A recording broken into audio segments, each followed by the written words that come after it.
Hello everyone, আশা করছি সবাই ভালো আছো। তো আমরা আজকে আরো একটা নতুন ক্লাসে চলে এসেছি। আমাদের আজকের ক্লাস হচ্ছে ভিক্টোরিয়ান পিরিয়ডের যে সমস্ত প্রোজ রাইটার্স গুলো আছে সেগুলো নিয়ে আলোচনা করা। তো দেখো, আমি প্রিভিয়াস দুটো ক্লাসে ভিক্টোরিয়ান পিরিয়ড সম্পর্কে আলোচনা করেছি। প্রথম ক্লাসে ভিক্টোরিয়ান পিরিয়ডের ব্যাকগ্রাউন্ড আলোচনা করেছি, তার সাথে দুজন পোয়েটকে আলোচনা করেছি, এবং সেকেন্ড ক্লাসে ভিক্টোরিয়ান যে বাকি পোয়েট গুলো আছেন তাদের সবাইকে আলোচনা করেছি। আজকের আমাদের যে ক্লাসটা সেটা হচ্ছে টোটালি ভিক্টোরিয়ান পিরিয়ডের প্রোজ রাইটার্স মানে নভেলিস্ট এবং এসেইস্ট সেগুলোকে নিয়ে আলোচনা করব। তো ক্লাসটা অনেকটা বড় হবে, এটা একটা মোটামুটি ম্যারাথন ক্লাস হতে পারে। তো সেই ম্যারাথন ক্লাসটা আমরা মোটামুটি আজকে করব। ক্লাসটা 1 ঘন্টা হতে পারে, সবাই মন দিয়ে শুনবে আর ভালো করে সব পয়েন্ট ডাউন করবে, পয়েন্ট ডাউন করে রাখবে যেন ভবিষ্যতে তোমাদের বুঝতে সুবিধা হয়। তো চলো আমরা শুরু করি আমাদের আজকের ক্লাস, যেটা হচ্ছে ভিক্টোরিয়ান পিরিয়ডের প্রোজ রাইটার্স মানে ভিক্টোরিয়ান পিরিয়ডের নভেলিস্টস এবং এসেইস্টদের। তো চলো শুরু করা যাক আমাদের আজকের ক্লাস ভিক্টোরিয়ান প্রোজ রাইটার্স। তো দেখো, আমরা ভিক্টোরিয়ান প্রোজ রাইটারদের শুরু করব। তো দেখো, ভিক্টোরিয়ান যে পিরিয়ডটা সেই পিরিয়ডটা 1830 থেকে 1890 অবধি বা 1901 অবধি, এবং এই এজটাকে এজ অফ ফেথলেসনেস বা হোপলেসনেস বলা হয়ে থাকে। তো এই এজে আমাদের হিস্ট্রি অফ ইংলিশ লিটারেচারের এই এজটা প্রচন্ড একটা ইম্পর্টেন্ট এজ, কারণ এখানে অনেক বিখ্যাত বিখ্যাত রাইটারদের জন্ম হচ্ছে। আমরা এই পিরিয়ডে অনেক বিখ্যাত বিখ্যাত রাইটারদের পাচ্ছি, এবং এই যে পিরিয়ডটা এটাও কিন্তু একটা কি বলবো যে রিচ ইন লিটারেচার। তাহলে বুঝতেই পারছো সেই পিরিয়ডটা আমাদের জানতে হবে। তো আজকে হচ্ছে আমাদের ভিক্টোরিয়ান প্রোজ রাইটার। তো এই সমস্ত প্রোজ রাইটারদের আমরা জানবো। তো তোমরা কি করবে, তোমরা তোমাদের স্ক্রিনে যেগুলো দেখতে পাবে সেগুলোকে খাতার মধ্যে নোট ডাউন করে নেবে। যদি খাতার মধ্যে এখন নোট ডাউন করতে না পারো তাহলে সেগুলো স্ক্রিনশট নিয়ে নেবে। স্ক্রিনশট নিয়ে কিন্তু অবশ্যই পরবর্তী ক্ষেত্রে খাতায় নোট ডাউন করে নেবে, কারণ খাতায় নোট ডাউন করলে কি হবে, তোমরা যখন পরে সেই ম্যাটারগুলো পড়বে টোটালি ব্যাপারটা তোমাদের কাছে ক্লিয়ার হয়ে যাবে। তো চলো আমরা শুরু করি, এক এক করে ভিক্টোরিয়ান প্রোজ রাইটার্স গুলোকে আমরা এক এক করে দেখি। তো চলো আমাদের শুরু করা যাক ভিক্টোরিয়ান প্রোজ রাইটার্স। তো দেখো, প্রথমে আমরা কি দেখতে পাচ্ছি, প্রথমে আমরা দেখতে পাচ্ছি the Victorian prose literature may be divided into two groups. তার মানে কি, আমাদের এই ভিক্টোরিয়ান যে প্রোজ লিটারেচার একে দুটো ভাগে ভাগ করা যায়। একটা কি ভিক্টোরিয়ান নভেলিস্ট, এবং 2 নম্বর হচ্ছে ভিক্টোরিয়ান এসেইস্ট। তাহলে প্রথম ভাগ হচ্ছে কি ভিক্টোরিয়ান নভেলিস্ট, সেকেন্ড ভাগ হচ্ছে আমাদের ভিক্টোরিয়ান এসেইস্ট। তো চলো আমরা এরপর দেখি এক এক করে ভাগগুলো। তাহলে প্রথমে হচ্ছে আমাদের ভিক্টোরিয়ান নভেলিস্ট। তাহলে কোন কোন নভেলিস্টকে আমাদের জানতে হবে ভিক্টোরিয়ান পিরিয়ডে সেগুলো আমরা এখানে দেখে নেব। প্রথমে কি আছে, চার্লস ডিকেন্স। তারপর কি আছে, উইলিয়াম মেকপিস থ্যাকারে। তারপর কি আছে, দ্য ব্রন্টিজ বা ব্রন্টি সিস্টার্স। কে কে, শার্লট ব্রন্টি, এমিলি ব্রন্টি এবং অ্যান ব্রন্টি। 4 নম্বরে কি আছে, জর্জ এলিয়েট।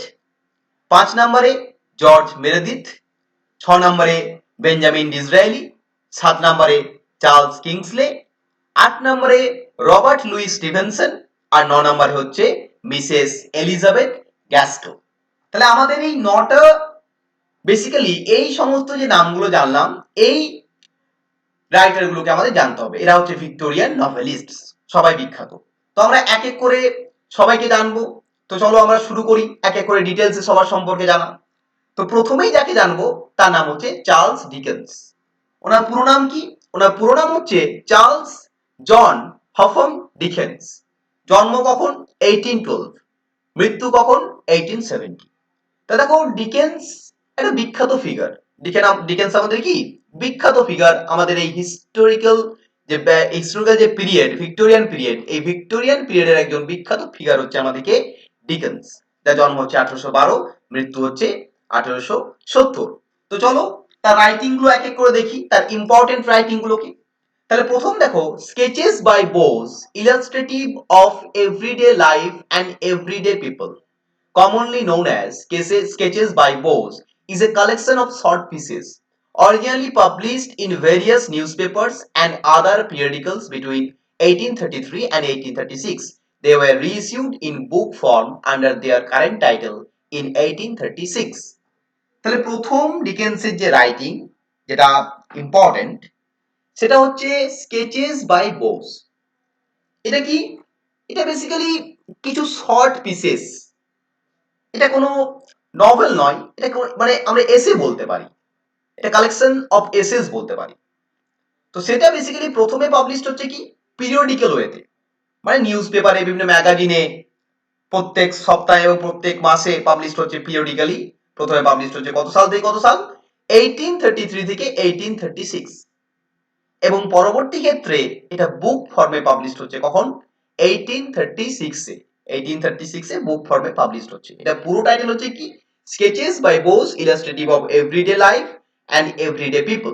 বাট এটা কিন্তু ফেমাস স্কেচেস বাই বোস এই টাইটেলে, এবং এই টাইটেলে এটা বই আকারে পাবলিশড হয়। তাহলে ডিকেন্সের আমরা প্রথম রাইটিং পেলাম। সেকেন্ড রাইটিং এর নাম কি? সেকেন্ড রাইটিং এর নাম হচ্ছে the posthumous papers of the Pickwick club. এটার আরেকটা নাম আছে also known as the Pickwick papers, was Dickens's first novel. তারপর ডিকেন্সের আমরা প্রথম নভেল পেয়ে গেলাম, সেই নভেলের নাম কি? The Pickwick papers.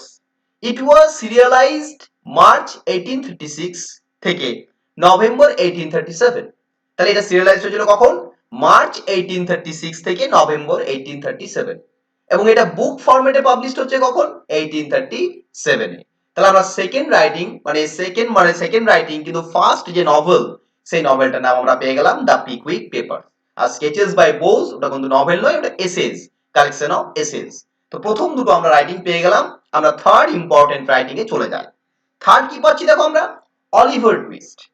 থার্ড পাচ্ছি আমরা Oliver twist or the parish boy's progress. তাহলে দুটো নাম আছে, একটা নাম হচ্ছে অলিভার টুইস্ট বা হচ্ছে Paris boy's progress, is Dickens's second novel and was published as a serial from 1837 to 1839 and released as a 3-volume book in 1838. তাহলে দেখো এই যে অলিভার টুইস্ট, এটা প্রথম পাবলিশড হচ্ছে সিরিয়ালি, এটাও কিন্তু পিরিয়ডিক্যাল ওয়েতে পাবলিশড হচ্ছে, কোন ম্যাগাজিনে পাবলিশড হচ্ছে 1837 থেকে 1839 এর মধ্যে। এবং এটা বুক আকারে কখন পাবলিশড হচ্ছে? এটা 1838 এ 1838 সালে 3টে ভলিউমে পাবলিশড হচ্ছে একটা বুক আকারে। The alternative title the parish boy's progress alludes to Bunyan's the pilgrim's progress. তা দেখো আমরা জন বুনিয়ানের নাম আগেই শুনেছি। তো জন বুনিয়ানের একটা বিখ্যাত লেখা আছে যার নাম হচ্ছে দ্য পিলগ্রিমস প্রোগ্রেস। তা দেখো এটার টাইটেলটা ঠিক, এটা যে অল্টারনেটিভ টাইটেলটা যেটা হচ্ছে দ্য প্যারিস বয়েজ প্রোগ্রেস, এটা কিন্তু একটা অ্যালিউশন, জন বুনিয়ানের ওই পিলগ্রিমস প্রোগ্রেসের একটা অ্যালিউশন।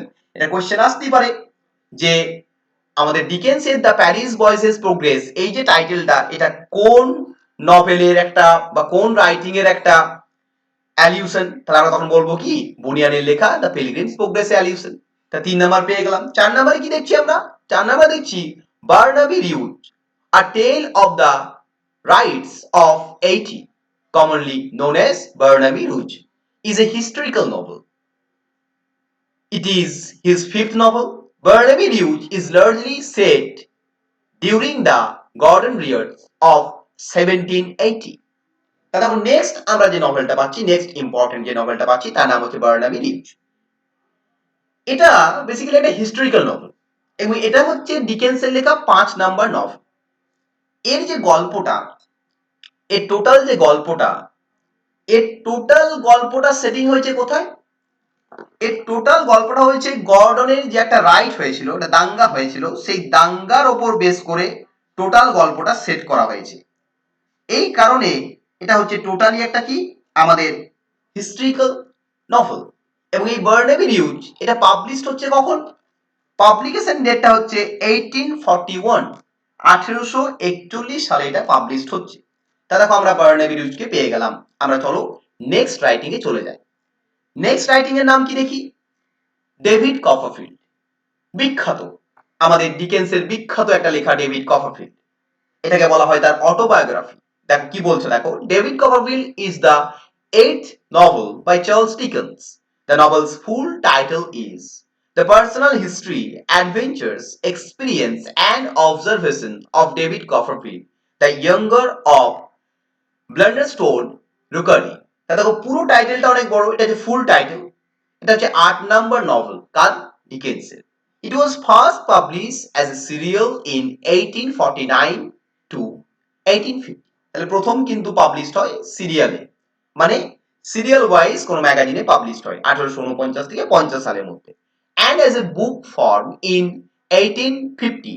আর বই আকারে পাবলিশড হয় কখন, 1850 সালে। It has been called his masterpiece, এটাকে বলা হয় ডিকেন্সের মাস্টারপিস। এই ডেভিড কপারফিল্ড হচ্ছে ডিকেন্সের masterpiece. The triumph of the art of Dickens, এখানে আমরা কি দেখতে পাই, the triumph of the art of Dickens, ডিকেন্সের আর্টের যে ট্রায়াম্ফ সেটা আমরা দেখতে পাই এখানে। ইট ইজ হিজ অটোবায়োগ্রাফি, এটার মধ্যে একটা অটোবায়োগ্রাফিক্যাল এলিমেন্ট খুঁজে পাই। ডিকেন্স তার নিজের সম্পর্কে অনেক কিছু লিখেছেন। ডিকেন্স কিন্তু ডেভিড কপারফিল্ড কখনোই পাবলিশ করতে চাননি, পরবর্তী ক্ষেত্রে পাবলিশাররা জোর করে এটাকে পাবলিশ করেন। এটা বেসিক্যালি একটা অটোবায়োগ্রাফিক্যাল। তো দেখো আমরা ডেভিড কপারফিল্ড পেয়ে গেলাম। আমরা নেক্সট কি পাচ্ছি দেখি। নেক্সট পাচ্ছি আমরা bleak house. Bleak House is a novel by Charles Dickens, first published as a 20-episode serial between March 1852 and September 1853. The next হচ্ছে Bleak House, যেটা প্রথম পাবলিশড হচ্ছে 20 এপিসোডের একটা সিরিয়ালে, 20টা এপিসোডে পাবলিশড হচ্ছে মার্চ 1852 থেকে সেপ্টেম্বর 1853 মধ্যে। It was published in book form in 1853, এবং পরবর্তী ক্ষেত্রে 1853 সালে এটা একটা বুক ফর্মে পাবলিশড হচ্ছে। তাই 6 নম্বরে আমরা যে রাইটিংটা পেলাম সেটা হচ্ছে আমাদের ব্লিক হাউস। নেক্সট রাইটিং এ চলে যাই আমরা। নেক্সট দেখো আমরা পাচ্ছি হার্ড টাইমস। হার্ড টাইমস এর পুরো টাইটেল কি, hard times for this times, commonly known as hard times. এটা হার্ড টাইমস নামে ফেমাস। এটার পুরো টাইটেল হচ্ছে hard times for this times, is the 10th novel by Charles Dickens। এটা হচ্ছে 10 নম্বর নভেল ডিকেন্সের। Serialized April 1854 to August 1854 in his weekly periodical Household Words. তা দেখো এটা সিরিয়ালাইজড হচ্ছে কখন, 1854 থেকে 1854 এর মধ্যেই, এপ্রিল থেকে আগস্টের মধ্যে। এবং কোন ম্যাগাজিনের মধ্যে হচ্ছে, ডিকেন্সের নিজস্ব একটা ম্যাগাজিন ছিল, তার নাম হচ্ছে হাউসহোল্ড ওয়ার্ডস। এই ম্যাগাজিনের আন্ডারে এটা সিরিয়ালাইজড হচ্ছে। বুক ফরম্যাট 1854, পরবর্তী ক্ষেত্রে এটা বুক ফরম্যাটে পাবলিশড হচ্ছে 1854 এ। It is an industrial novel. এটা বেসিক্যালি কি নভেল, এটাকে বলা হয় ইন্ডাস্ট্রিয়াল নভেল। এখানে ভিক্টোরিয়ান পিরিয়ডে যে ইন্ডাস্ট্রিয়াল ডেভেলপমেন্ট এবং তার যে ইম্প্যাক্ট অন সোসাইটি, এটাকে কিন্তু এই নভেলে ক্লিয়ার করে দেখানো হয়েছে। That's why it is an industrial novel. তো নেক্সট দেখো, নেক্সট হচ্ছে কি, 8 নাম্বার হচ্ছে little Dorit. Is a novel by Charles Dickens, originally published in a serial form between 1855 and 1857, in book form 1857. The Little Dorrit এটাও কিন্তু serialised হয়েছে প্রথমে 1855 থেকে 1857, পরবর্তী ক্ষেত্রে 1857 এ আবার এটা বুক ফর্মে পাবলিশড হয়। তো ডিকেন্সের ম্যাক্সিমাম রাইটিং কিন্তু সিরিয়ালাইজড হয়েছে, পরবর্তী ক্ষেত্রে সেগুলো কিন্তু বুক ফর্মে পাবলিশড হয়েছে। তাহলে আমরা লিটল ডরিট অবধি পেলাম। আমরা নেক্সট কি পাচ্ছি দেখি। আমরা নেক্সট পাচ্ছি ডিকেন্সের আরো একটা বিখ্যাত লেখা, তার নাম হচ্ছে আ টেল অফ টু সিটিজ। এটা হচ্ছে আরেকটা বিখ্যাত লেখা। A Tale of Two Cities is an 1859 historical novel set in London and Paris before and during the French Revolution. তাহলে basically A Tale of Two Cities 1859 এ পাবলিশড হচ্ছে, এবং এটা একটা হিস্ট্রিক্যাল নভেল। এখানে এই যে টু সিটিজ, দুটো শহরের কথা বলা হয়েছে। দুটো শহর কি কি, একটা হচ্ছে লন্ডন, একটা হচ্ছে প্যারিস। এবং এর যে গল্প, এর গল্প কিসের গল্প, ফ্রেঞ্চ রেভলিউশনের আগের ঘটনা এবং ফ্রেঞ্চ রেভলিউশনের পরবর্তী ঘটনা। এটা weekly serial in all the year round 30 April 1859 to 26 November 1859। তাহলে এটা যে ম্যাগাজিনের মধ্যে পাবলিশড হয়, সেই ম্যাগাজিনটার নাম হচ্ছে অল দ্য ইয়ার রাউন্ড। 1859 সালের এপ্রিল থেকে আমাদের নভেম্বর অবধি 1859 সালের মধ্যেই এটা কি হয়, অল দ্য ইয়ার রাউন্ডে সিরিয়ালাইজড হয়। পরবর্তী ক্ষেত্রে এটা আবার বুক ফর্মে পাবলিশড হয়। এটা একটা হিস্ট্রিক্যাল নভেল। নেক্সট হচ্ছে আরেকটা ইম্পর্টেন্ট রাইটিং, তার নাম হচ্ছে great expectations, is 13th novel. এটা কত নম্বর নভেল, 13 নম্বর novel. The book is a bildungsroman, a coming of age story. এটা বেসিক্যালি একটা বিল্ডাংসরোমা বা কামিং অফ এজ, যেখানে ডেভেলপমেন্ট দেখানো হচ্ছে একটা ক্যারেক্টারের from childhood to maturity. The novel was first published as a serial in Dickens's weekly periodical all the year round। তাহলে প্রথমে কিসে পাবলিশড হচ্ছে? অল দ্য ইয়ার রাউন্ড বলে যে পিরিয়ডিক্যালটা আছে সেখানে পাবলিশড হচ্ছে from December 1860 to August 1861। December 1860 থেকে আগস্ট 1861 এর মধ্যে। In October 1861 the novel was published in book format in 3 volumes। পরবর্তী ক্ষেত্রে অক্টোবর মাসে 1861 এ এই নভেলটা পাবলিশড হচ্ছে বুক ফর্মে, 3টে ভলিউমে পাবলিশড হচ্ছে, 3টে ভলিউমের বুকটা টোটাল পাবলিশড হচ্ছে। তাহলে দেখো ডিকেন্সের আমরা মোটামুটি রাইটিং গুলো জেনে গেলাম। আমরা এরপর নেক্সট রাইটারে চলে যাব। নেক্সট কাকে পাচ্ছি আমরা দেখি।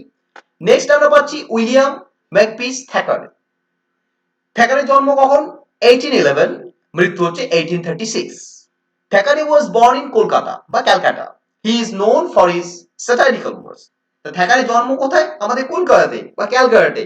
তিনি কিসের জন্য ফেমাস? তিনি কিন্তু ফেমাস তার স্যাটারিক্যাল ওয়ার্কস এর জন্য। তিনি স্যাটায়ার লিখতে পারতেন ভালো, সেই কারণে তিনি কিন্তু ফেমাস হয়ে আছেন। তো দেখো আমরা এক এক করে থ্যাকারের সম্পর্কে জানি। প্রথমে দেখো তার রাইটিং যেটা জানতে পারছি আমরা, দ্য ইয়েলো প্লাস করেসপন্ডেন্স, যেটা 1837 থেকে 1838 এর মধ্যে পাবলিশ হয়। ইট ইজ এ পিরিয়ডিক্যাল। এটা কি? এটা একটা পিরিয়ডিক্যাল, এটা একটা মান্থলি ম্যাগাজিন। এটা হচ্ছে আমাদের থ্যাকারের প্রথম রাইটিং। নেক্সট হচ্ছে কি? The book of snobs is a collection of satirical works. Next হচ্ছে দ্য বুক অফ স্নবস, যেটা হচ্ছে কালেকশন অফ স্যাটারিক্যাল ওয়ার্কস। এখানে স্যাটায়ার করছেন আমাদের থ্যাকারে। Published in 1848। এটা পাবলিশ হচ্ছে কখন? 1848 এ। The pieces first appeared in 53 weekly pieces from February 28, 1846 to February 27, 1847 as the snobs of England by one of themselves। তাহলে দেখো প্রথম এটা যখন পাবলিশ হচ্ছে, এটা পাবলিশ হচ্ছে কিসে?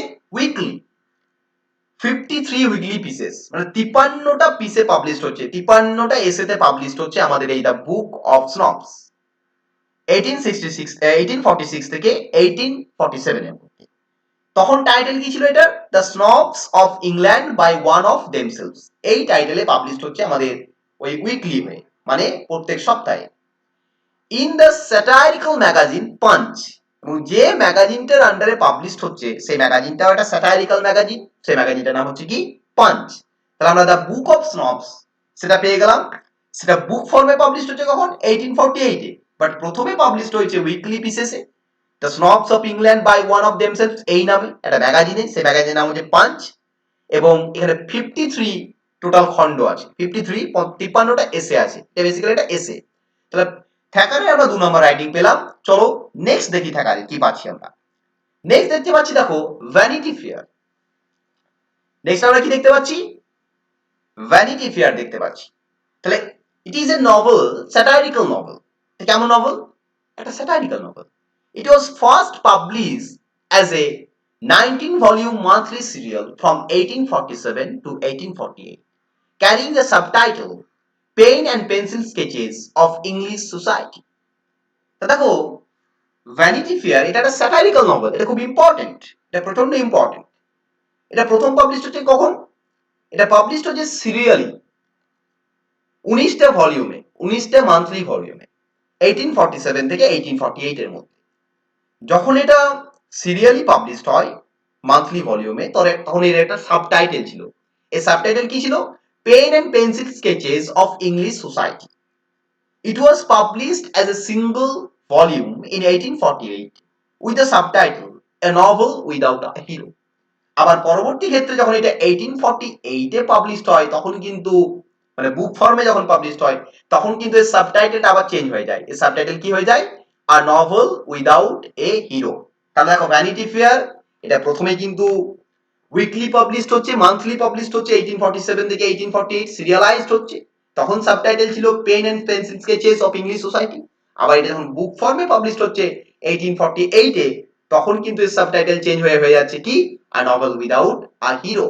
তাহলে বুঝতেই পারছো ভ্যানিটি ফেয়ার প্রচন্ড ফোকাসড একটা জিনিস, এটাকে ভালো করে স্টার মার্ক দিয়ে রাখবে। নেক্সট হচ্ছে দেখো থ্যাকারের আমাদের লাস্ট রাইটিং, তার নাম হচ্ছে কি? দ্য হিস্ট্রি অফ হেনরি এসমন্ড, যেটা 1852 তে published is a historical novel। এটাও একটা historical novel। It tells a number of events such as the Glorious Revolution, the war of the Spanish succession, the Hamilton Mohun duel and the Hanoverian succession. তাহলে এই যে the history of Henry এসবর্ন, যেটা 1852 এ publish হচ্ছে, এটাও একটা historical novel. এখানে বিভিন্ন হিস্ট্রিক্যাল ইভেন্ট গুলোকে তুলে ধরা হয়েছে। কি কি? গ্লোরিয়াস রেভলিউশনের কথা বলা হচ্ছে, ওয়ার অফ দ্য স্প্যানিশ সাকসেশনের কথা বলা হচ্ছে, হ্যামিল্টন-মোহন ডুয়েলের কথা বলা হচ্ছে এবং হ্যানোভেরিয়ান সাকসেশন। এই সমস্ত যে বিভিন্ন হিস্ট্রিক্যাল যে বিভিন্ন ঘটনাগুলো ঘটেছে সেগুলোকে কিন্তু দ্য হিস্ট্রি অফ হেনরি এসবন্ডে তুলে ধরা হচ্ছে। তা দেখো আমরা থ্যাকারের রাইটিং পেয়ে গেলাম, আমরা নেক্সট রাইটারে চলে যাই। নেক্সট রাইটার কাকে পাচ্ছি আমরা? নেক্সট পাচ্ছি আমরা দেখো শার্লট ব্রন্টি। আমরা ব্রন্টে সিস্টারদের মধ্যে প্রথম কাকে পাচ্ছি? শার্লট ব্রন্টিকে পাচ্ছি। তার জন্ম কখন? 1816 এবং মৃত্যু কখন? 1855। এই শার্লট ব্রন্টির একটা সিউডোনেম ছিল। তার সেই সিউডোনেমটা কি নাম? তার সেই সিউডোনেমটা হলো কুরর বেল। কুরর বেল হচ্ছে তার সিউডোনেম। তাহলে শার্লট ব্রন্টি ব্রন্টে সিস্টার্সদের মধ্যে বা ব্রন্টি সিস্টারদের মধ্যে সবচেয়ে এল্ডেস্ট এবং তাকে আমরা প্রথমে জানবো, তারপর আমরা আরো যে দুজন ব্রন্টি সিস্টার্স আছে তাদেরকে জানবো। তাহলে ব্রন্টের রাইটিং গুলোর মধ্যে আমরা প্রথমে কি দেখতে পাচ্ছি? আমরা দেখো এক এক করে ব্রন্টের রাইটিং গুলো প্রথম দিকে দেখি। এক নম্বরে দেখতে পাচ্ছি আমরা her first novel The Professor was rejected by publisher. It was later published in 1857 after her death. তার প্রথম নভেল হচ্ছে কি? দ্য প্রফেসর, যেটা কিন্তু প্রথমে রিজেক্টেড করে দেয় কারা? পাবলিশাররা। কিন্তু পরবর্তী ক্ষেত্রে এটা 1857 এ পস্থমাসলি মানে তার মৃত্যুর পর পাবলিশড হয়। Her second novel Jane Eyre was published in 1847. It is her greatest novel. দেখো তার সেকেন্ড নভেল হচ্ছে জেন আয়ার, যেটা 1847 এ পাবলিশড হচ্ছে। এটা হচ্ছে গ্রেটেস্ট নভেল। কার লেখা? শার্লট ব্রন্টির লেখা। Jane Eyre is a bildungsroman and a gothic novel. Jane Eyre basically কিসের মধ্যে পড়ছে? একটা বিল্ডাংসরোমা এবং একটা গথিক নভেল। নেক্সট হচ্ছে দেখো Shirley a tale is a social novel first published in 1849। Shirley হচ্ছে কি? একটা সোশ্যাল নভেল যেটা পাবলিশড হচ্ছে 1849 এ।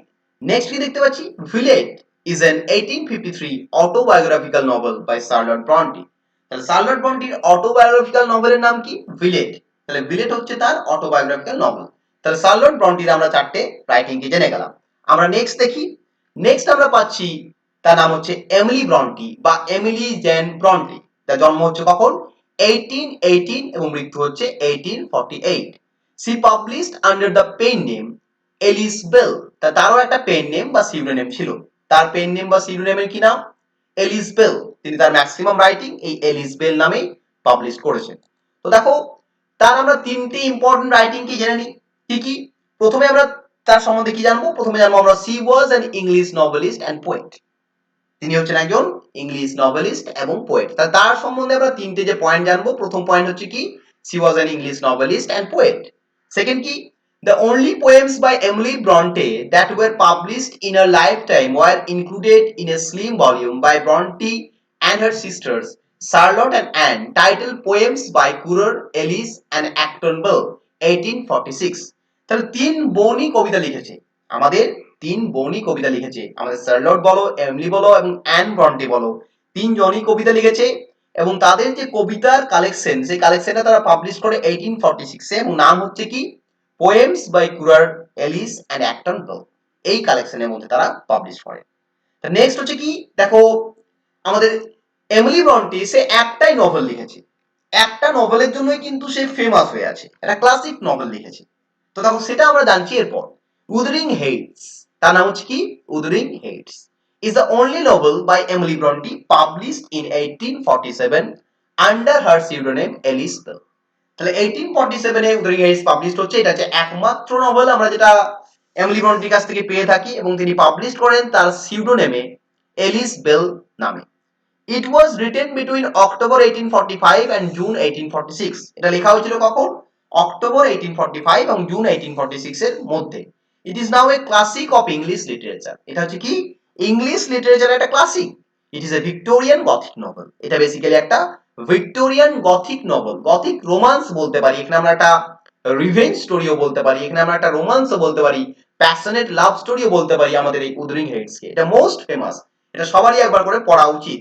এই উদরিং হেইটস মাস্ট পড়া উচিত। তা দেখো আমরা উদরিং হেডস পেয়ে গেলাম, আমরা এমিলি ব্রন্টি সম্বন্ধে পেয়ে গেলাম। আমরা নেক্সট দেখি ব্রন্টি সিস্টারদের মধ্যে অ্যান ব্রন্টিকে পাচ্ছি। কাকে পাচ্ছি আমরা? অ্যান ব্রন্টিকে। দেখো অ্যান ব্রন্টি যার জন্ম হচ্ছে 1820, মৃত্যু হচ্ছে 1849। Acton Bell was her pen name, তারও একটা পেন নেম ছিল। তার পেন নামটা কি? Acton Bell. তা দেখো 3 বোনেরই পেন নেম ছিল, এরও পেন নেমটা আমরা পেয়ে গেলাম। তা দেখো প্রথম রাইটিং কি পাচ্ছি এর? Agnes grey A novel is the first novel writing under the pen name Acton Bell, first published in December 1847 and republished in second edition in 1850. তাহলে এটা হচ্ছে তার প্রথম নভেল, এটা প্রথম পাবলিশড হচ্ছে 1847 এ এবং এর সেকেন্ড এডিশন পাবলিশড হচ্ছে কখন? 1850 তে। The Irish novelist George Moore praised Agnes Grey as the most perfect prose narrative in English letters. একজন আইরিশ নভেলিস্ট, তার নাম হচ্ছে জর্জ মুর, তিনি এই অ্যাগনেস গ্রেটাকে প্রেজ করে বলছেন, কি বলছেন? এটা হচ্ছে the most perfect pros narrative in English letters. তা দেখো আমরা অ্যান ব্রন্টির নভেল অ্যাগনেস গ্রে পেলাম। নেক্সট কি পাচ্ছি দেখো? 2 নাম্বার পাচ্ছি the tenant of Wildfell Hall is the second and final novel by her. তাহলে অ্যান ব্রন্টির সেকেন্ড এবং ফাইনাল নভেল কি? The tenant of Wildfell Hall. It was first published in 1848 under the pseudonym Acton Bell. এটাও published হচ্ছে 1848 এ, এটাও কিন্তু সিউডোনিমেই published হচ্ছে, Acton bell নামে পাবলিশড হচ্ছে। It is considered to be one of the first sustained feminist novels. এটা কি? এটা ফেমিনিস্ট নভেল বলা হচ্ছে। কোনটাকে গো? দ্য টিনেন্ট অফ ওয়াইল্ডফেল হল, এটা হচ্ছে one of the first feminist novels. তখন আমরা ব্রন্টি সিস্টার্সে জেনে গেলাম। আমরা নেক্সট রাইটারে চলে যাই। নেক্সট কাকে পাচ্ছি আমরা? জর্জ এলিয়ট, যার জন্ম হচ্ছে 1879 এবং মৃত্যু হচ্ছে 1880। তার রিয়েল নেম কি? জর্জ এলিয়ট তার পেন নেম বা সিউডোনিম। তার রিয়েল নেম হচ্ছে ম্যারি অ্যান ইভান্স। তো তার দেখো রাইটিং গুলো আমরা জানি। George Eliot wrote 7 novels। তাহলে জর্জ এলিয়ট বেসিক্যালি 7টা নভেল লিখেছেন। সেই 7টা নভেলকে আমরা জানি কি কি? এক নম্বর হচ্ছে অ্যাডাম বিট, 1859 এ পাবলিশড হচ্ছে। 2 নম্বর হচ্ছে the mill on the Floss, 1860 তে পাবলিশড হচ্ছে। 3 নম্বর হচ্ছে সিলাস মার্ডার, 1861 এ পাবলিশড হচ্ছে। 4 নম্বর হচ্ছে রোমোলা, 1862 থেকে 1863 এর মধ্যে পাবলিশড হচ্ছে। 5 নম্বর হচ্ছে Felix halt the radical, 1866 A published হচ্ছে। 6 নম্বর হচ্ছে মিডল মার্চ, 1871 থেকে 1872 এর মধ্যে পাবলিশড হচ্ছে। এবং 7 নম্বর হচ্ছে এবং লাস্ট হচ্ছে ড্যানিয়েল দেরোন্দা, এটা 1876 এ পাবলিশড হচ্ছে। Most of which are set in provincial England and known for their realism and psychological insight. তাহলে ইংল্যান্ডের যে প্রভিন্স এরিয়া, সেই প্রভিন্স এরিয়াতে তার ম্যাক্সিমাম নোবেল সেট হয়েছে এবং তার নভেলের মধ্যে আমরা কি দেখতে পাই? তার নভেলের মধ্যে দুটো থিমকে আমরা দেখতে পাই, একটা হচ্ছে রিয়েলিজম এবং আরেকটা হচ্ছে সাইকোলজিক্যাল ইনসাইট। তিনি realistic writer, George Eliot realistic writer, তার রাইটিং এর মধ্যে রিয়েলিজম খুঁজে পাওয়া যায় এবং তার সাথে সাইকোলজিক্যাল যে ইনসাইট সেটাও খুঁজে পাওয়া যায়। এরপর দেখো অ্যামং দেম অ্যাডাম বিট, যেটা 1859 এ পাবলিশড হচ্ছে, the mill on the Floss 1860 তে পাবলিশড হচ্ছে, অ্যান্ড মিডল মার্চ, যেটা 1871 থেকে 1872 এর মধ্যে পাবলিশড হচ্ছে। আর মোস্ট ফেমাস, তা দেখো Adam Bede, the mill on the Floss and Middlemarch হচ্ছে আমাদের এলিয়টের, জর্জ এলিয়টের সবচেয়ে ফেমাস। আর সবচেয়ে যদি মানে মোস্ট ফেমাস হয়ে থাকে তাহলে সেটা হচ্ছে মিডল মার্চ। এই মিডল মার্চটা হচ্ছে খুবই ফেমাস আমাদের জর্জ এলিয়টের লেখা। তা জর্জ এলিয়টকে আমরা পেয়ে গেলাম। আমরা এরপর নেক্সট রাইটারে চলে যাব। নেক্সট আগে পাচ্ছি আমরা জর্জ মেরেদিথ, যার জন্ম হচ্ছে 1828 এবং মৃত্যু হচ্ছে 1909। He was a novelist, essayist and poet of the Victorian era. He was nominated for the Nobel Prize in Literature 7 times. তাহলে দেখো জর্জ মেরেদিথ একজন নভেলিস্ট, একজন এসেইস্ট এবং পোয়েট ছিলেন ভিক্টোরিয়ান পিরিয়ডে। তিনি নোবেল প্রাইজের জন্য 7 বার নমিনেটেড হয়েছেন, মানে প্রাইজ পাননি, 7 বার নমিনেটেড হয়েছেন। কে? জর্জ মেরেদিথ, যার জন্ম হচ্ছে 1828, মৃত্যু হচ্ছে 1909। তার রাইটিং গুলো জানি। তার প্রথম রাইটিং দেখো, the ordeal of Richard Feverel, a history of father and son, যেটা পাবলিশড হচ্ছে 1859 এ, is the earliest full-length novel by George Meredith. Its subject is the inability of system of education to control human passions. তাহলে এই যে রাইটিংটা, the ordeal of Richard ফেভারেল, এটা basically কি নিয়ে? এটা হচ্ছে inability of system of education to control human passion. Inability of education system, যেখানে human প্যাশনকে control করতে ফেল হচ্ছে, এটাকে নিয়ে আমাদের এই নভেলের বেসিক যে গল্প। নেক্সট হচ্ছে কি Ivan Harrington is an 1861 novel by George Meredith, a glowing comedy of Victorian presumptions. তাহলে এটা কি ভিক্টোরিয়ান যে প্রিজাম্পশনস তাকে নিয়ে একটা কমেডি, বেসিক্যালি ভিক্টোরিয়ান পিরিয়ডের যে সমস্ত ঘটনা ঘটছে তাকে নিয়ে একটা কমেডি হচ্ছে কি ইভান হ্যারিংটন, যেটা পাবলিশ হচ্ছে 1861 এ। তাহলে আমরা জর্জ মেরিদিথের সেকেন্ড রাইটিং পেয়ে গেলাম। নেক্সট কি রাইটিং পাচ্ছি তার লেখা, নেক্সট পাচ্ছি দেখো 3 নম্বরে the adventures of Harry Richmond, যেটা 1870 থেকে 1871 এর মধ্যে পাবলিশ হচ্ছে, is a romance sometimes picaresque sometimes melodramatic. তাহলে এটা কেমন রাইটিং? এটা হচ্ছে একটা রোমান্স, একটা পিকারেক্স এবং একটা মেলোড্রামাটিক রাইটিং। ঠিক আছে, নেক্সট আমরা কি পাচ্ছি দেখো, নেক্সট পাচ্ছি আমরা এসে অন কমেডি, যেটা 1877 এ পাবলিশ হচ্ছে, is the only collection of essays by him। তাহলে দেখো তিনি এসেও লিখেছেন, তাহলে এসে কালেকশনের নাম কি? এসে কালেকশনের নাম হচ্ছে এসে অন কমেডি, যেটা পাবলিশ হচ্ছে 1877 এ। এটা হচ্ছে কালেকশন অফ এসেস, কার লেখা? আমাদের মেরিদিথের লেখা। The Lark Ascending is a poem of 122 lines about the song of the skylark। এছাড়াও তিনি কবিতাও লিখেছেন, তিনি যে কবিতাটা লিখেছেন সেই কবিতার নাম কি গো? The Lark ascending. সেটা কত লাইনের কবিতা? 122 লাইনের কবিতা। এটা কি সম্পর্কে? এটা হচ্ছে আমাদের একটা স্কাইলার্ক পাখি সম্পর্কে, দ্য স্কাইলার্ক পাখি সম্পর্কে তিনি এই কবিতাটা লিখেছেন। The poem inspired the English composer Ralph Vaughan Williams to write a musical work of the same name। এটা এতটাই ফেমাস ছিল, মানে এই কবিতাটা এতটাই সুন্দর ছিল যে কবিতাটা কি করেছে, এই কবিতাটা ইন্সপায়ার করেছে। কাকে ইন্সপায়ার করেছে? আমাদের একজন কম্পোজারকে। সেই কম্পোজারের নাম হচ্ছে কি রালফ ভন উইলিয়ামস। তিনি এটার উপর মানে ইন্সপায়ার হয়ে তিনি একটা গানও লিখেছেন এই স্কাইলারকে নিয়ে। তাহলে দেখো আমরা পেয়ে গেলাম তার বিখ্যাত রাইটিং গুলোকে। আমরা এবার নেক্সট রাইটারে চলে যাই। নেক্সট রাইটারে আমরা কাকে পাচ্ছি দেখো, নেক্সট রাইটারে আমরা পাচ্ছি বেঞ্জামিন ডিসরায়েলিকে। বেঞ্জামিন ডিসরায়েলিকে পাচ্ছি আমরা নেক্সট রাইটারে। তার জন্ম হচ্ছে 1804, মৃত্যু হচ্ছে 1881। He was a British politician of the Conservative Party who twice served as Prime Minister of the United Kingdom।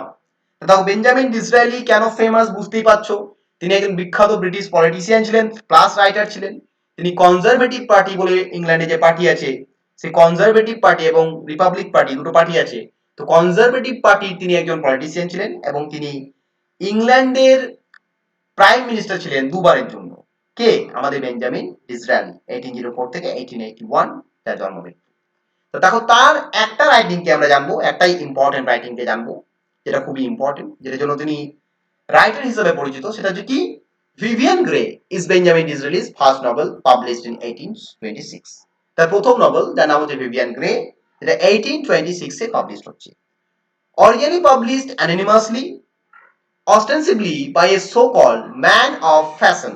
তাহলে প্রথমে কিন্তু এটা অ্যানোনিমাসলি পাবলিশড হয়, কোনো নাম ছিল না। তার পরিবর্তে কি লেখা ছিল, যেটা নাম থাকা দরকার, নামের জায়গায় লেখা ছিল ম্যান অফ ফ্যাশন। তাহলে ভিভিয়ান গ্রে যেটা 1826 এ পাবলিশড হয়, এটার জন্য কিন্তু ফেমাস হয়ে আছেন আমাদেরকে Benjamin Disraeli in the field of literature. তো দেখো আমরা ডিসরায়েলিকে পেয়ে গেলাম। আমরা নেক্সট চলে যাই। নেক্সট কাকে পাচ্ছি দেখো, নেক্সট পাচ্ছি আমরা চার্লস কিংসলে। আমরা কাকে পাচ্ছি? চার্লস কিংসলেকে পাচ্ছি। দেখো চার্লস কিংসলে জন্ম হচ্ছে 1819, মৃত্যু হচ্ছে 1875। তা দেখো তারও একটাই লেখাকে আমাদের জানতে হবে, তিনি আরো লিখেছেন বাট ইম্পর্টেন্ট আমরা লেখাটাকে জানবো, কারণ সবগুলো জানতে গেলে বুঝতেই পারছো অনেক বড় হয়ে যাবে, এমনিতেই পিরিয়ডটা অনেক বড়, তোমাদের মাথাতেও চাপ পড়বে। তার ইম্পর্টেন্ট যেটা সেটা হচ্ছে কি ওয়েস্টওয়ার্ড হো is an 1855 British historical novel by Charles Kingsley। তার বিখ্যাত যে লেখা, যেটার জন্য তিনি ফেমাস হয়ে আছেন এবং যে রাইটিংটা হিস্ট্রি অফ ইংলিশ লিটারেচার একটা ইম্পর্টেন্ট রাইটিং, সেটা হচ্ছে কি আমাদের ওয়েস্টওয়ার্ড হো, যেটা পাবলিশড হচ্ছে 1855 এ। এটা একটা হিস্ট্রিক্যাল নভেল।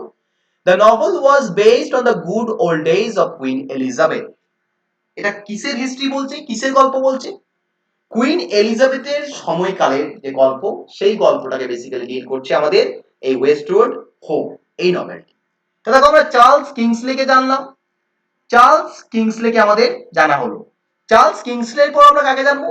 দেখো চার্লস কিংসলের পর আমরা জানবো রবার্ট লুই স্টিভেনসনকে। ইনি বোথ মানে একজন poet plus novelist plus travel writer. এনার জন্ম হচ্ছে কখন 1850 এবং মৃত্যু হচ্ছে 1894। দেখো হি ওয়াজ এ স্কটিশ নভেলিস্ট, তিনি কিন্তু স্কটল্যান্ডের মানুষ। তাহলে রবার্ট লুই স্টিভেনসন তিনি কিন্তু বেসিক্যালি স্কটল্যান্ডের মানুষ, স্কটিশ নভেলিস্ট, পোয়েট এবং ট্রাভেল রাইটার। দেখো তার যে বিখ্যাত রাইটিং গুলো সেগুলো জানি। প্রথম বিখ্যাত রাইটিং এর নাম হচ্ছে treasure island, is an adventure novel narrating a tale of buccaneers and buried gold। তার ট্রেজার আইল্যান্ড হচ্ছে একটা অ্যাডভেঞ্চার নোবেল, যেখানে কাদের গল্প বলা হচ্ছে? বুকানেরদের এবং বারিড গোল্ড। বুকানের মানে কি? পাইরেট, জলদস্যু, পাইরেটস অফ দ্য ক্যারিবিয়ান। তোমরা সিরিজটা অবশ্যই দেখেছো নাকি? ক্যাপ্টেন জ্যাক স্প্যারো, ওই ঠিক ক্যাপ্টেন জ্যাক স্প্যারোর মতো পাইরেটদের গল্প বুকারেন্স অ্যান্ড বারিড গোল্ড, তার নাম হচ্ছে treasure island. It was originally serialized in the children's magazine Young Folks from 1881 to 1882 under the title Treasure Island or the Mutiny of the Hispaniola। তা দেখো তার এই ট্রেজার আইল্যান্ড এটা প্রথমে কিন্তু পাবলিশ হচ্ছে, সিরিয়ালাইজ হচ্ছে প্রথমে ম্যাগাজিনে একটা। সে ম্যাগাজিনের নাম কি? Young folks. সে ম্যাগাজিনের নাম হচ্ছে ইয়াং ফোকস। কখন থেকে কখন? 1881 থেকে 1882 পর্যন্ত সিরিয়ালাইজ হচ্ছে। তখন এর টাইটেল কি ছিল? Treasure island or the mutiny of the Hispaniola, এটা ছিল তার title. Credited to the pseudonym captain George North. এটা কিন্তু একটা সিউডোনেমে পাবলিশ করেন তিনি, তিনি কিন্তু রবার্ট লুই স্টিভেনসন নামে পাবলিশ করেননি, তিনি কিন্তু সিউডোনেম ক্যাপ্টেন জর্জ নর্থ এই নামে পাবলিশ করেছিলেন। It was first published as a book on 14th November 1883। পরবর্তী ক্ষেত্রে এটা বুক ফর্মে পাবলিশ হয় কখন? 14th November 1883। নেক্সট দেখো তার রাইটিং, তার নাম হচ্ছে kidnapped, is a historical fiction adventure novel written as a boys novel and first published in the magazine Young Folks from May to July 1886। তা দেখো কিডন্যাপ হচ্ছে তার একটা হিস্ট্রিক্যাল ফিকশন অ্যাডভেঞ্চার, যেটা একটা বয়েজ নোবেল হিসাবেও ফেমাস, এবং এটা প্রথম পাবলিশ হচ্ছে কোথায়? ইয়াং ফোকস নামে যে ম্যাগাজিনটা সেখানে, মে টু জুলাই 1886। আর sequel Catriona was published in 1893। এটা একটা সিকুয়েল পাবলিশ হয়, যেমন দেখবে সিনেমার সিকুয়েল বের হয়, স্পাইডারম্যান 1, স্পাইডারম্যান 2, ঠিক এটারও একটা সিকুয়েল পাবলিশ হয় ক্যাট্রিওনা, কখন? 1893 তে। তাহলে আমরা কিডন্যাপ পেয়ে গেলাম তার সেকেন্ড রাইটিং। নেক্সট কি পাচ্ছি আমরা দেখি। নেক্সট পাচ্ছি আমরা 3 নম্বরে strange case of doctor Jekyll and mister Hyde is a gothic novella first published in 1886। Next পাচ্ছি আমরা তার একটা বিখ্যাত গথিক নভেল, এটা একটু সায়েন্টিফিক বলতে পারো, এখানে একটা বেশ মিস্ট্রিয়াস একটা অ্যাডভেঞ্চার রয়েছে। তার নাম হচ্ছে কি? Strange case of doctor Jekyll and mister Hyde, যেটা 1886 এ পাবলিশড হচ্ছে। এটা নভেলা, এটা নভেল নয় কিন্তু, এটা বেসিক্যালি একটা নভেলা। নভেলের শর্ট ফর্মকে নভেলা বলা হয়। The work is also known as The Strange Case of Jekyll Hyde, Dr. Jekyll and Mr. Hyde। এটা পুরো নাম হচ্ছে কি? The Strange Case of Jekyll Hyde বা doctor Jekyll and mister Hyde or simply Jekyll and Hyde, এতগুলো নামে পরিচিত আমাদের এই রাইটিংটা। কি কি নামে পরিচিত? একটা হচ্ছে strange case of doctor Jekyll and mister Hyde, এটা তো একটা নাম। এছাড়াও the strange case of Jekyll Hyde বা doctor Jekyll and mister Hyde বা হচ্ছে জেকল অ্যান্ড হাইড। নেক্সট হচ্ছে দেখো কি, নেক্সট 4 নাম্বার পাচ্ছি আমরা a child's garden of verses is a collection of poetry। তা তিনি যেহেতু পোয়েট ছিলেন, সেখানে তার কালেকশন অফ পোয়েট্রি নাম কি? তার কালেকশন অফ পোয়েট্রি নাম হচ্ছে a child's garden of verses. The collection first appeared in 1885 under the title Penny Whistle। তাহলে প্রথমে এই কালেকশনটা কখন পাবলিশ হচ্ছে? 1885 এ পাবলিশ হচ্ছে। তখন কিন্তু টাইটেল ছিল না এটা আর চাইল্ডস গার্ডেন অফ ভার্সেস, এই টাইটেল ছিল না এই কালেকশনটা। এটা টাইটেল কি ছিল? পেনি হুইসলস। পরবর্তী ক্ষেত্রে তিনি কিন্তু চাইল্ড গার্ডেন অফ ভার্সেস এটা করে দেন। এই যে টোটাল যে কালেকশনটা, যেটা পেনি হুইসলস বা আ চাইল্ডস গার্ডেন অফ ভার্সেস, এর মধ্যে কতগুলো কবিতা আছে? 65, 65টা কবিতা আছে। 65 পোয়েমস নিয়ে আমাদের এটা তৈরি হয়েছে। কোনটা? এই চাইল্ডস গার্ডেন অফ ভার্সেস। তো দেখো আমরা স্টিভেনসনকে পেয়ে গেলাম, আমরা এরপর নেক্সট রাইটারে চলে যাই। নেক্সট কাকে পাচ্ছি দেখি আমরা। নেক্সট পাচ্ছি আমরা মিসেস এলিজাবেথ গ্যাস্কো, যার 1810 থেকে 1865। মিসেস এলিজাবেথ ক্লেঘর্ন গ্যাস্কো, যার জন্ম 1810, মৃত্যু হচ্ছে 1865, তাকে দেখি। Her novels offer a detailed portrait of the lives of many strata of Victorian society। তার নভেলগুলো বেসিক্যালি কি করে? ভিক্টোরিয়ান সোসাইটির একটা ডিটেল গল্প আমাদের কাছে তুলে ধরে এই মিসেস গ্যাস্কেলের নভেলে। তার রাইটিং গুলো দেখি এরপর। Her first novel Mary Barton, খুব ফেমাস রাইটিং এটা একটা। Her first novel Mary Barton was published in 1848। তার প্রথম নভেল ম্যারি বার্টন পাবলিশ হচ্ছে কখন? 1848 এ। It is subtitle a tale of Manchester life. এটা সাবটাইটেল কি ছিল? এটা সাবটাইটেল ছিল a tale of Manchester life, যেটা পাবলিশ হচ্ছে 1848 এ ম্যারি বার্টন নামে। নেক্সট হচ্ছে কি দেখো, Gaskell's The Life of Charlotte Bronte, published in 1857, was the first biography of Charlotte Bronte. Charlotte Bronte সম্পর্কে তিনি একটা কি লিখেছিলেন? বায়োগ্রাফি লিখেছিলেন, যেটা পাবলিশ হচ্ছে কখন? যেটা পাবলিশ হচ্ছে আমাদের 1857 এ, এবং তার নাম হচ্ছে the life of Charlotte Brontë. তা দেখো আমরা গ্যাস্কেল লেখা দুটো রাইটিং পেয়ে গেলাম। আমরা নেক্সট কি দেখতে পাচ্ছি দেখো, নেক্সট দেখতে পাচ্ছি আমরা গ্যাস্কেল লেখা থার্ড রাইটিং, তার নাম হচ্ছে ক্র্যানফোর্ড। Cranford is one of the better-known novels of 19th century. It was first published irregularly in 8 installments between December 1851 and May 1853 in the magazine Household Words. It was published in book form in 1853. তাহলে ক্র্যানফোর্ড হচ্ছে একটা best novel, 19th century one of the best novels এর মধ্যে ক্র্যানফোর্ড পড়ছে। এটা প্রথমে publish হচ্ছে কি 8টা ইনস্টলমেন্টে পাবলিশ হচ্ছে একটা ম্যাগাজিনে। ম্যাগাজিনটার নাম হচ্ছে হাউসহোল্ড ওয়ার্ডস, ডিসেম্বর 1851 থেকে মে 1853 এর মধ্যে। পরবর্তী ক্ষেত্রে এটা বুক ফর্মে পাবলিশ হচ্ছে কখন? 1853 তে। নেক্সট কি পাচ্ছি দেখো ক্র্যানফোর্ডের পর? নেক্সট পাচ্ছি আমরা north and south. North and south কি? Is a social and industrial novel. এটা কেমন নভেল? সোশ্যাল নভেল এবং ইন্ডাস্ট্রিয়াল নভেল, পাবলিশড ইন 1854। এটা কখন পাবলিশ হচ্ছে? 1854 এ পাবলিশ হচ্ছে। এটা হচ্ছে সোশ্যাল এবং ইন্ডাস্ট্রিয়াল নভেল। দেখো এটা আমাদের জানতে হবে, কোশ্চেন আসতেই পারে যে গ্যাস্কেলের লেখা ইন্ডাস্ট্রিয়াল নভেল বা সোশ্যাল নভেল কোনটা, তখন কিন্তু বলতে হবে নর্থ অ্যান্ড সাউথ, যেটা 1854 এ পাবলিশ। নেক্সট কি? নেক্সট 5 নম্বরে আমরা পাচ্ছি লাস্ট রাইটিং, পাচ্ছি তার লাস্ট ইম্পর্টেন্ট রাইটিং, তার নাম হচ্ছে wives and daughters and everyday story, যেটা 1866 এ পাবলিশ হচ্ছে। Is a novel first published in the Cornhill magazine. এটা কোথায় পাবলিশ হচ্ছে? প্রথমে কর্নহিল ম্যাগাজিন নামে একটা ম্যাগাজিনে পাবলিশ হচ্ছে as a serial from August 1864 to January 1866। এটা প্রথমে সিরিয়ালি পাবলিশ হচ্ছে 1864 থেকে 1866। কোন ম্যাগাজিনে? কর্নহিল ম্যাগাজিনে। এটা হচ্ছে একটা totally it is an industrial novel. কেমন নভেল? একটা ইন্ডাস্ট্রিয়াল নভেল, যার পুরো টাইটেল হচ্ছে কি wives and daughters and everyday story, যেটা বুক ফর্মে পাবলিশ হচ্ছে 1866 এ। তা দেখো আমরা মিসেস এলিজাবেথ ক্লেভন গ্যাস্কেলকে জেনে গেলাম। তাহলে মোটামুটি আমরা এগুলোকে জেনে গেলাম। নেক্সট আমরা কি দেখব? নেক্সট আমরা দেখব সেটা হচ্ছে ভিক্টোরিয়ান এসেইস্টস। আমরা ভিক্টোরিয়ান নভেলিস্টদের জানলাম, এরপর আমরা ভিক্টোরিয়ান এসেইস্টদের জানবো। তো প্রথমেই আমি বলেছি দেখো ক্লাসটা একটা ম্যারাথন ক্লাস হবে, অনেকটাই বড় হবে, কারণ এতগুলো নভেলিস্ট ছিল, এতগুলো এসেইস্ট আছে, সবাইকে জানতে হবে। তো তোমরা সবাই ভালো করে দেখো, একটু ধৈর্য রেখে দেখো, তোমাদেরই ভালো হবে। একদিনে ক্লাসটা শেষ হয়ে যাচ্ছে টোটালটাই, না হলে দুটো ক্লাস করতে হতো। তো একটা ক্লাসে আমি টোটালটাকে কভার করে দিচ্ছি। তো দেখো আমরা ভিক্টোরিয়ান এসেইস্টদের দেখি। তাহলে ভিক্টোরিয়ান এসেইস্টদের মধ্যে 5 জন ইম্পর্টেন্ট এসেইস্টকে আমরা দেখবো। কে কে? প্রথম হচ্ছে থমাস কার্লাইল, 2 নম্বর হচ্ছে থমাস ব্যাবিংটন ম্যাকিউলে, 3 নম্বর হচ্ছে জন রাস্কিন, 4 নম্বরে হচ্ছে আমাদের ওয়াল্টার হোরাসিও প্যাটার, আর 5 নম্বর হচ্ছে চার্লস রবার্ট ডারউইন। এই 5 জনকে আমরা দেখব। তো চলো আমরা এই 5 জনকে এক এক করে আলোচনা করি এবং তাদের রাইটিং গুলোকে এক এক করে দেখে নিই, তারা কে কি রাইটিং লিখেছেন। তাহলে এসেইসদের মধ্যে আমরা প্রথমে কাকে পাচ্ছি? আমরা প্রথমে পাচ্ছি থমাস কার্লাইল। দেখো কার্লাইলের জন্ম হচ্ছে 1795 এবং মৃত্যু হচ্ছে 1881।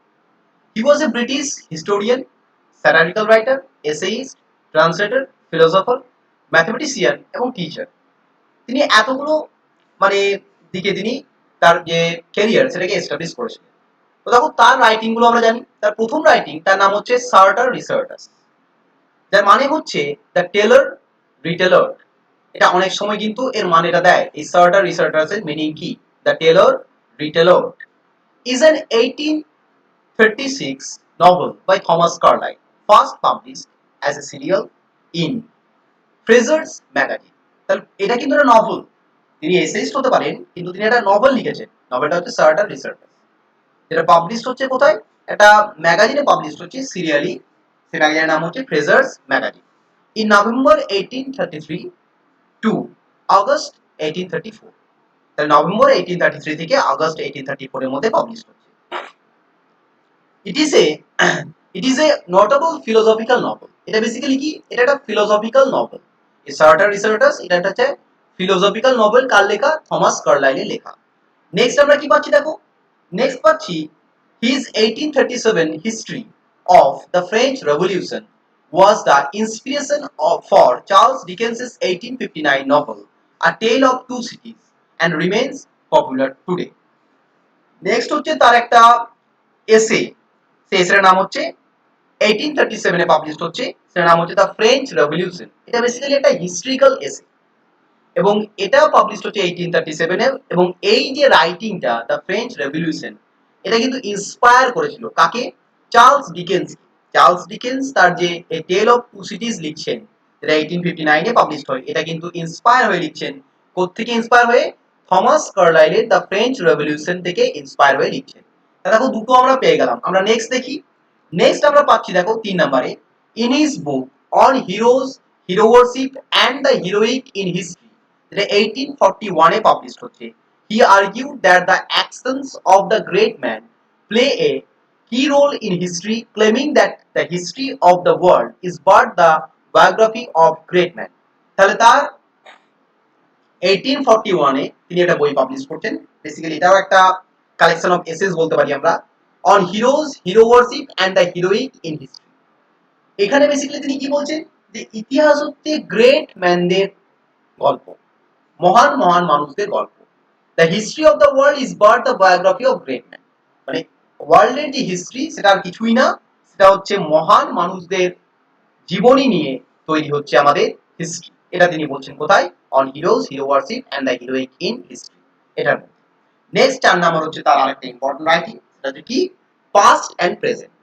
Past and Present is a book by Thomas Carlyle. It was first published in April 1843 in England and the following month in the United States. তাহলে এটা প্রথম পাবলিশ হচ্ছে কখন? এপ্রিল 1843 তে ইংল্যান্ডে। এপ্রিলের পর মে মাসে, মে 1843 তে এটা ইউনাইটেড স্টেটসেও পাবলিশ হচ্ছে। It combines medieval history with criticism of 19th century British society. এখানে কি দেখতে পাই পাস্ট এন্ড প্রেজেন্টে? মেডিয়েভাল হিস্ট্রি, মধ্যযুগীয় যে ইতিহাস সেটা দেখতে পাই, তার সাথে সাথে 19th সেঞ্চুরি, যে সেঞ্চুরিতে আমাদের এই কার্লাইল বিলং করছেন, সেই সেঞ্চুরি একটা গল্প আমরা দেখতে পাই কোথায়? এই পাস্ট এন্ড প্রেজেন্ট। এটা বেসিক্যালি একটা ক্রিটিক্যাল ওয়ার্ক, এটা একটা ক্রিটিসিজম। তাহলে আমরা এই চারটে রাইটিং পেয়ে গেলাম কার্লাইলের। আমরা নেক্সট রাইটারে চলে যাই। নেক্সট রাইটারের নাম কি? নেক্সট হচ্ছে আমাদের থমাস ম্যাকিউলে। তার পুরো নাম হচ্ছে কি? Thomas Babington Macaulay. তার জন্ম হচ্ছে 1800 এবং মৃত্যু হচ্ছে 1859। দেখো তার একটাই ইম্পর্টেন্ট ওয়ার্ক যেটা আমাদের জানতে হবে, সেটা হচ্ছে কি? The history of England from the accession of James the second, 1848 এ পাবলিশ হচ্ছে। Is the full title of the 5 volume work, যেটা 1800 থেকে 1859 এর মধ্যে এই 5টা ভলিউমের মধ্যে আমাদের কে লিখেছেন? আমাদের ম্যাকিউলে লিখেছেন। ম্যাকিউলে তার মানে তার যে লাইফ টাইম 1800 থেকে 1859, এর যে বিখ্যাত লাইফ টাইমের মধ্যে ফার্স্ট 5টা ভলিউমে পাবলিশ করছে কোনটা? এই আমাদের the history of England from the accession of James the second, এটা 1848 এ টোটাল পাবলিশ হচ্ছে। এটা হচ্ছে আমাদের মানে ম্যাকিউলের যে লাইফ টাইম 1800 থেকে 1859, এই লাইফ টাইমের মধ্যে বেস্ট একটা ওয়ার্ক, 5 ভলিউম বেস্ট একটা work, more generally known as the history of England. এটা বেসিক্যালি ফেমাস কি নামে? দ্য হিস্ট্রি অফ ইংল্যান্ড নামে famous. It covers the 70-year period from 1685 to 1702। তাহলে এখানে টোটাল 17 বছরের আমরা গল্প দেখতে পাই, 17 বছরের ইতিহাস দেখতে পাই। 1685 সাল থেকে 1702 সাল অবধি যে 17 বছর, এই 17 বছরে আমরা গল্প দেখতে পাই। কি কি গল্প রয়েছে? Encompassing the rain of James the second, James the সেকেন্ডের রুলটা দেখতে পাচ্ছি। জেমস দ্য সেকেন্ড যখন রাজা হলেন সেই পিরিয়ডটা দেখতে পাচ্ছি। দ্য গ্লোরিয়াস রেভলিউশন, আর দেখতে পাচ্ছি গ্লোরিয়াস রেভলিউশনের কথা। The coregency of William third and Mary second, তারপর কি দেখতে পাচ্ছি? উইলিয়াম থার্ড এবং মেরি সেকেন্ডের ইতিহাস, তাদের গল্প দেখতে পাচ্ছি। And up to William thirds death, এবং উইলিয়াম থার্ডের যে মৃত্যু সেটাও আমরা এখানে দেখতে পাচ্ছি। তা দেখো আমাদের এটা একটা 5 ভলিউম ওয়ার্ক, যেটা তার লাইফ টাইমে, তার 1800 থেকে 1859 যে লাইফ স্প্যান, এর মধ্যে একটা 5 ভলিউম ওয়ার্ক, এটা একটা বিখ্যাত ওয়ার্ক, যেটা 1848 এ পাবলিশ হচ্ছে 5টা ভলিউম। তাহলে বুঝতেই পারছো তার নাম হচ্ছে দ্য হিস্ট্রি অফ ইংল্যান্ড, বা পুরো নাম হচ্ছে the history of England from the accession of James the second. তো চলো আমরা থমাস ম্যাকিউলিকে পেয়ে গেলাম। আমরা নেক্সট রাইটারে চলে যাই। নেক্সট রাইটারের নাম হচ্ছে জন রাস্কিন। রাস্কিনের জন্ম কখন? 1819 এবং তার মৃত্যু হচ্ছে 1900। The Ruskin first came to widespread attention with the first volume of Modern Painters, যেটা 1843 তে পাবলিশ হচ্ছে, an extended essay in defense of the work of J.M.W. Turner, in which he argued that the principal role of the artist is truth to nature. It is a 5-volume work published from 1843 to 1860. তা দেখো আমাদের Ruskin famous হচ্ছেন কোন লেখাটার জন্য? Modern painter, যেটা 1843 তে publish হচ্ছে। এটা বেসিক্যালি কি? এটা তিনি একটা ডিফেন্সে লিখছেন। কিসের জন্য ডিফেন্স? আমাদের J.M.W. টার্নার তিনি এক জায়গায় একটা আর্গুমেন্টে বলেছেন যে একজন আর্টিস্টের মেন রোল হচ্ছে ট্রুথ টু নেচার, মানে তার ন্যাচারাল ট্রুথটাকে প্রেজেন্ট করা হচ্ছে আর্টিস্টের মেন উদ্দেশ্য। এই জিনিসটার ডিফেন্স করতে গিয়ে, এটাকে ডিফেন্স করতে গিয়ে তিনি কিন্তু মডার্ন পেইন্টার্স লিখছেন, যেটা 1843 তে পাবলিশ হচ্ছে। এটা হচ্ছে একটা 5-ভলিউম ওয়ার্ক। কতগুলো ভলিউম আছে? 5টা ভলিউম আছে। এটা পাবলিশ হচ্ছে 5টা ভলিউম। কখন থেকে কখন অবধি? 1843 থেকে 1860 এর মধ্যে 5টা ভলিউম পাবলিশ হচ্ছে। তারপর রাস্কিনের আমরা মডার্ন পেইন্টার্স পেয়ে গেলাম। নেক্সট আমরা পাচ্ছি রাস্কিনের একটা ইম্পর্টেন্ট রাইটিং, তার নাম হচ্ছে আনটু this last. Unto This Last is an essay and book on economy, first published between August and December 1860 in the monthly journal Cornhill Magazine in 4 articles. তাহলে Unto This Last এটা হচ্ছে একটা বড় এসে, এটা বড় এসে। এটা কিসের উপর? এটা ইকোনমির উপর একটা এসে। এটা প্রথম পাবলিশ হচ্ছে কখন? আগস্ট থেকে ডিসেম্বরের মধ্যে 1860 সালে।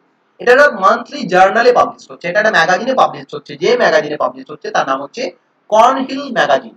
কতগুলো আর্টিকেলে পাবলিশ হচ্ছে? 4টে আর্টিকেলে পাবলিশ হচ্ছে আমাদের এই unto this last by John Ruskin. তাহলে দেখো জন রাস্কিনের আনটু দিস লাস্ট পেয়ে গেলাম। আমরা এরপর রাস্কিনের নেক্সট রাইটিং এ চলে যাই। নেক্সট রাইটিং হচ্ছে রাস্কিনের লেখা the 7 lamps of architecture, is an extended essay first published in May 1849. এটাও একটা এক্সটেন্ডেড এসে, মানে বড় এসে। এটা পাবলিশ হচ্ছে কখন? মে 1849। নাম কি? The 7 lamps of architecture. The lamps of the title are Ruskin's Principles of Architecture, which he later enlarged upon in 3 volumes. The Stones of Venice, first published from 1851 to 1853. এই যে তিনি এখানে ল্যাম্পের কথা বলেছেন, এই ল্যাম্প বলতে তিনি বুঝিয়েছেন তার যে প্রিন্সিপালস, তার যে থিওরি, রাস্কিনের যে থিওরি অ্যাবাউট আর্কিটেকচার, সেই থিওরিটাকে তিনি কিন্তু ল্যাম্প হিসাবে প্রেজেন্ট করছেন। এবং এই থিওরিটাকে তিনি পরবর্তী ক্ষেত্রে তার আরো একটা বই, যেটা নাম হচ্ছে দ্য স্টোনস অফ ভেনিস, যেটা 1851 থেকে 1853 মধ্যে পাবলিশ হচ্ছে, এখানে কিন্তু তিনি তার থিওরি বা প্রিন্সিপালটাকে আরো বেশি ডেভেলপ করেন। সেই বইটার নাম হচ্ছে দ্য স্টোনস অফ ভেনিস। তাহলে দ্য 7 ল্যাম্পস অফ আর্কিটেকচার পরবর্তী ক্ষেত্রে এটাকে এক্সটেন্ড করে তিনি কিন্তু তার যে থিওরিকে প্রেজেন্ট করেন দ্য স্টোনস অফ ভেনিসে। তাহলে দেখো আমরা থার্ড রাইটিং পেয়ে গেলাম। আমরা ফোর্থ রাইটিং দেখি। ফোর্থ রাইটিং এর নাম হচ্ছে force ক্লাভিগেরা, was a name given by John Ruskin to a series of letters addressed to British workmen during the 1870s. এটা কি? এটা বেসিক্যালি লেটার। এটা হচ্ছে লেটার, কিছু লেটারকে তিনি পাবলিশ করছেন। এবং এই লেটারটা কাদের জন্য? এটা তিনি অ্যাড্রেস করছেন ব্রিটিশ ওয়ার্কম্যান ডিউরিং 1817। সেই ইন্ডাস্ট্রিয়াল পিরিয়ডে, সেই ইন্ডাস্ট্রিয়াল ডেভেলপমেন্টের যে পিরিয়ড, সেই পিরিয়ডে ব্রিটিশ ওয়ার্কম্যানদের প্রতি তার কিছু চিঠিকে তিনি পাবলিশ করছেন 1870s এর যে তার যে কালেকশন ফোর্স ক্লাভিগ্রাফি। They very published in the form of pamphlets, তাহলে they were published in the form of pamphlets। তাহলে এগুলো পাবলিশ হয়েছিল কিসে? এগুলো বেসিক্যালি প্যাম্পলেট আকারে, মানে পত্রিকা আকারে এক একটা পাবলিশ হয়েছিল চিঠিগুলো। The letters formed part of Ruskin's interest in moral interventions in social issues of the day on the model of his mentor Thomas Carlyle। তাহলে এই যে তিনি এই যে লেটারগুলো পাবলিশ করেছিলেন, এই লেটারগুলো তিনি কি দেখিয়েছেন? তার যে সোশ্যাল ইস্যু, এই যে সমাজ, ভিক্টোরিয়ান যে সোসাইটি, সেই সোসাইটির প্রতি তার যে মোরাল ইন্টারভেনশন, সেগুলোকে তিনি প্রেজেন্ট করছেন। তার যে মরালিটি, তিনি কোন ওয়েতে ভিক্টোরিয়ান সোসাইটিকে দেখছেন, সেটাকে তিনি প্রেজেন্ট করছেন আমাদের এই লেটারসে। এবং এইটা তিনি ইন্সপায়ার হয়েছিলেন কার কাছ থেকে? তিনি তার মেন্টরের কাছ থেকে। তার মেন্টর কে ছিল? Thomas Carlyle. তিনি কার্লাইলের দ্বারা ইন্সপায়ার হয়েছিলেন কিন্তু। তাহলে কার্লাইলকে তিনি মেন্টর এবং মডেল হিসাবে দেখতেন, এবং তার কাছ থেকে ইন্সপায়ার হয়ে কিন্তু তিনি এই লেটার ফর্মটা পাবলিশ করেন। তাহলে দেখো আমরা এই 4টে রাইটিং পেয়ে গেলাম কার? আমরা রাস্কিনের 4টে রাইটিং পেয়ে গেলাম। আমরা নেক্সট রাইটারে চলে যাই। নেক্সট রাইটারের নাম হচ্ছে ওয়াল্টার হরাসিও প্যাটার্ন। কি নাম? ওয়াল্টার হরাসিও প্যাটার্ন, যার জন্ম হচ্ছে 1839 এবং মৃত্যু হচ্ছে 1894। His first essays appeared in book form as Studies in the History of the Renaissance 1837 and were concerned chiefly with art. তাহলে প্রথম তার যে এসে কালেকশন সেটার নাম হচ্ছে কি studies in the history of the renaissance, যেটা 1837 এ পাবলিশ হচ্ছে। এবং এখানে প্যাটার্ন কি নিয়ে ডিল করছে? আর্ট নিয়ে ডিল করছে, চিফলি উইথ আর্ট, মানে আর্টের কি গুরুত্ব, রেনেসাঁ যে আর্ট বা এখনকার যে আর্ট, সেই আর্ট নিয়ে তিনি ডিল করছেন তার এই 1837 এর book studies in the history of the renaissance. Next কি দেখো, in 1889 Pater published appreciations with an essay on style, a collection of previously printed essays on literature। তাহলে তিনি তার যে বিভিন্ন এসে গুলোকে পরবর্তী ক্ষেত্রে আবার পাবলিশ করছেন অন্য একটা কালেকশনে, সেই কালেকশনের নাম হচ্ছে কি appreciations with an essay on style, যেটা 1889 এ তিনি পাবলিশ করছেন। আর থার্ড কি, থার্ড তার সম্বন্ধে যেটা জানতে পারছি সেটা হচ্ছে কি he was a spokesman of the school of aesthetic criticism. তিনি যে ক্রিটিসিজমের মধ্যে বিলং করতেন বা যে ক্রিটিসিজমে তিনি মুখপাত্র, তার নাম হচ্ছে স্কুল অফ অ্যাস্থেটিক ক্রিটিসিজম। যেমন তোমরা মার্কসিজম, ফেমিনিস্ট ক্রিটিসিজম পড়ছো, স্ট্রাকচারালিজম পড়ছো, ডিকনস্ট্রাকশন পড়ছো, রিডার রেসপন্স থিওরি পড়ছো, ঠিক সেই রকমই অ্যাস্থেটিক ক্রিটিসিজম একটা ক্রিটিক্যাল গ্রুপ, এবং সেই ক্রিটিক্যাল গ্রুপের একজন মুখপাত্র ছিলেন কে, আমাদের ওয়াল্টার হরাসিও প্যাটার। এটা কিন্তু কোশ্চেন আসতেই পারে। তা দেখো প্যাটার সম্পর্কে আমরা জেনে গেলাম। আমরা নেক্সট কাকে দেখতে পাচ্ছি? নেক্সট আমরা দেখতে পাচ্ছি দেখো চার্লস রবার্ট ডারউইন, যার জন্ম হচ্ছে 1809 এবং মৃত্যু হচ্ছে 1882। তাকে কি বলা হচ্ছে? He is one of the greatest names in modern science. তিনি কিন্তু মডার্ন সায়েন্সের একজন বিখ্যাত মানুষ। তার যে রাইটিংটার জন্য তিনি ফেমাস হয়ে আছেন, সেই রাইটিংটার নাম কি? সেই রাইটিংটার নাম তোমরা মোটামুটি সবাই জানো। সেটার নাম হচ্ছে Darwin published his theory of evolution with compelling evidence in his 1859 book on the origin of species. তার যে বিখ্যাত বই, যেটার জন্য তিনি বিখ্যাত হয়ে আছেন, সেটার নাম কি? On the origin of species, যেটা পাবলিশ হচ্ছে কখন? যেটা পাবলিশ হচ্ছে 1859 এ, 1859 সালে পাবলিশ হচ্ছে। Or more completely on the origin of species by means of natural selection or the preservation of favored races in the struggle for life। এটা হচ্ছে পুরো টাইটেল। পুরো টাইটেল কি? On the origin of species by means of natural selection or the preservation of favored races in the struggle for life। এত বড় হচ্ছে পুরো title, কিন্তু এটা basically famous the origin of species নামে বা on the origin of species নামে পরিচিত। এটা 1859 এ পাবলিশ হচ্ছে। এই বইটা কিন্তু থিওরি অফ ইভলিউশনকে নিয়ে প্রেজেন্ট করছে, এবং এখানে তিনি দেখাচ্ছেন যে যে কোনো জীবের সৃষ্টি কিভাবে হয়েছে একটা এককোষী জীব থেকে। এই বইটা টোটাল যে কনসেপ্ট, যে গডের কনসেপ্ট, যে সৃষ্টির কনসেপ্ট এবং ক্রিয়েশনের যে কনসেপ্ট, সব কিছুকেই কিন্তু চেঞ্জ করে দিচ্ছে আমাদের এই বুক 1859 এর book on the origin of species. এই বইটার কারণেই মানুষের ওপর, মানুষের যে ফেথ, এতদিনের ফেথ যে গড মানুষকে সৃষ্টি করেছে, সেই ফেথের উপরও কিন্তু একটা আঘাত পড়ছে। এই কারণেও কিন্তু আমাদের ভিক্টোরিয়ান পিরিয়ডকে এরা অফ ফেথলেসনেস বলা হয়ে থাকে। তাহলে 1859 এর যে বই on the origin of species কিন্তু বিখ্যাত, এটা একটা জিনিস। তাহলে দেখো মোটামুটি এখানেই আমাদের কি হলো, এখানেই আমাদের এই ক্লাসটা শেষ হলো। তাহলে আমাদের যে ভিক্টোরিয়ান পিরিয়ডের যে প্রোজ রাইটার, সেই ক্লাস আমরা এখানেই শেষ করলাম। এরপর যদি তোমাদের কোনো প্রবলেম থাকে, সেই প্রবলেমগুলো তোমরা কি করবে? অবশ্যই তোমরা আমার সাথে শেয়ার করবে। তোমরা আমাকে অবশ্যই সেই প্রবলেমগুলো জানাবে। আর যদি কোনো প্রবলেম না থাকে সেটাও জানিও। তাহলে আমরা ক্লাসটা এখানেই শেষ করছি। সবাই ভালো থেকো, সবাই আনন্দে থেকো, সবাই হ্যাপি থেকো, সবাই হেলদি থেকো, সবাই খুব খুব ভালো থেকো। সবাইকে God is always with you. Tata.